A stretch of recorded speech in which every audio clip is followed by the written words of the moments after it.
Intelligence officials says there is no evidence that the unidentified aerial phenomena seen by Navy pilots in recent years are alien spacecrafts. But they aren't ruling it out either. They do concede that the UAPs remain a mystery. So I reached out to my spirit guide in the UFO world, Sagar, and Sagar said, this story is bullshit. It's a Pentagon psyop. Yes, he's right. So that's Sagar's take. As the kind of resident skeptic on all of this stuff, I remain, first of all, I think what we have to understand is that we are receiving all of this information through the prism of who wants us to get it. Right. So whenever 60 Minutes, is involved in something, there's something cultural going on. There's 60 Minutes is such a towering, institutional figure. CBS Viacom or Viacom CBS. It's a corporate. And so there are factions within the national security apparatus, whether it's the Pentagon or the Air Force or other amounts that aren't necessarily coalesced into a single program at this point, but who are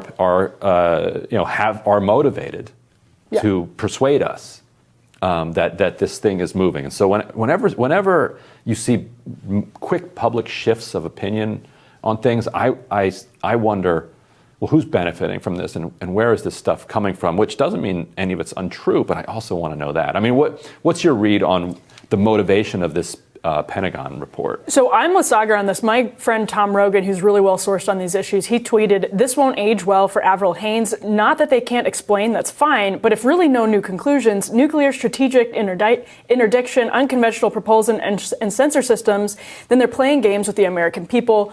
I agree with that, because I think what was happening is that the momentum was building as some leaks were coming out, and as those initial videos were leaked. The Navy then sort of had to release them because they were generating so much attention that they just sort of ended up releasing the videos. I think the momentum was building, and for them to, I actually think Sagar is completely correct when he says this is a Pentagon psyop, and a bullshit one at that, because it's what they're doing here is trying to say there's no reason for them strategically to be like, listen, there's no evidence of this. That's like saying there's no evidence of, there's no evidence of pizza turning into a monster, right? Like they have no reason to come out and say there's no evidence of this being a UFO, but also we can't rule it out. So that is right. That is a very, I think, a specific and strategic. That's an indication that this is. I think we would both agree that whatever is coming out of here is strategic. But I think this is that's an indication to me that this was a very strategically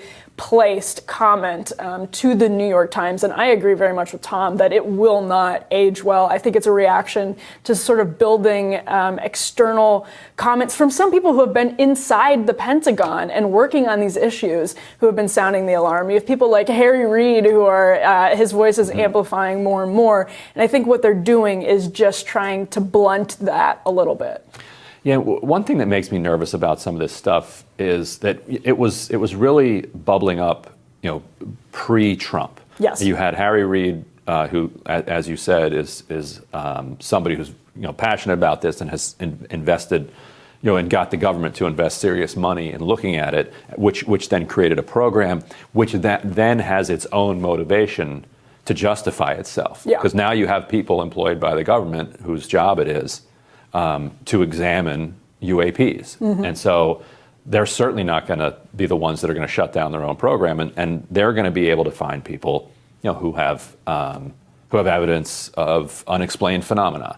You also had John Podesta, who was Hillary Clinton's chairman. That's right. Campaign chairman, before the WikiLeaks emails, he was known to be somebody who is very interested in this issue, and I think there was a plan that, with Hillary Clinton as president, there was going to be, some serious exploration of these phenomena.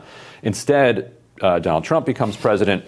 A lid goes on all of this stuff, which is crazy because, Trump is more willing to believe this kind of stuff than anybody else. Roger Stone, I'm sure, would love nothing more. And in fact, it was Trump who ordered this Pentagon investigation. Right. And it's only being concluded under Biden.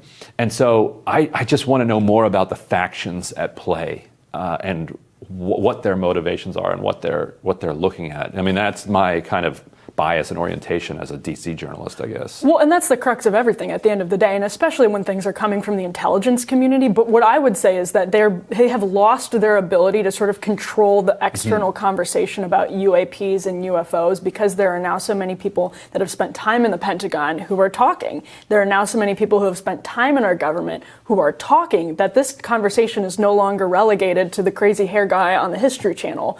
This is moving beyond that. And so I read this as an attempt to sort of dull the momentum and the energy around it, because it's just too ridiculous to say we have no evidence, but we can't rule it out. That's such a silly way to address it. The only reason I could think that they would say something like that is because they're just sort of trying to, the media's probably popping questions their way every 10 minutes. And so this was what they decided. This is the answer that they decided to give. And they thought it was the best answer that they could give for now without giving the whole farm away. I don't know. I mean, that's I think, pretty clearly what's going on. And that's my read on it. And the last time that there was this much interest in UAPs, UFOs, with 1950s and 60s, when you started seeing in Nevada and California in particular, tons of sightings. And in the 1990s, and we have this tear sheet here, the CIA came forward and said, a lot of this was us. It was us. We had spy planes that were classified, that were roaming over the globe, and that we know for a fact that some of these sightings we identified immediately as our planes, and rather than saying that we have a global spy operation going on, they started making stuff up about ice crystals. Yeah. Now there are other experts who have examined the CIA's explanation and said, no, that doesn't actually square. Yeah. Maybe a few of them can be explained as these classified aerial spy planes, but not all of them. So then the question is, what is the CIA and what is NSA? What are the other? What is the national security apparatus doing in the skies now that we don't know about? And that was sort of famously their excuse in Roswell. And I think the big difference between the 50s and 60s and some of these, particularly these Navy videos today, is that you have experts, again, people from inside the Pentagon who spent time in the Pentagon, and military pilots saying that this technology is not possible right now. And that, I think, is a huge difference between some of what I think the CIA and intelligence people have said, listen, this was us. Some of those I think are legitimate. But when you're looking at these videos and you have experts in all this technology, I have yet to see a very good explanation for what that could possibly be if we don't have the available technology to explain what's happening in those videos. And so I think with that context, this conversation is very different.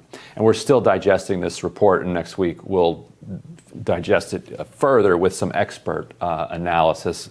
Bring some other folks on who know more about this than I do, for sure. Well, Ryan, you consulted your spirit guide. I did. If that's not sufficient, I don't know what is. It's good enough for me, frankly. This is a big story. I mean, there's so many cultural implications when we're talking about UFOs, and I think people are starting to realize, hey, on a lot of days, this stuff is headline news. This should actually be in our morning news digest. Yeah. Here it is. That'll do it for us today, everybody. Thank you for tuning in, and we wish you all a safe and happy weekend. Next week on Rising, we have another great week planned. We got Zed Jelani, The Funky Academic, Brianna Joy Gray, and more. And don't forget to hit that like, share, and subscribe button below. We will see you all next week. Have a great weekend, everybody. Summer is here. Get outside. It'll be a good one. Enjoy.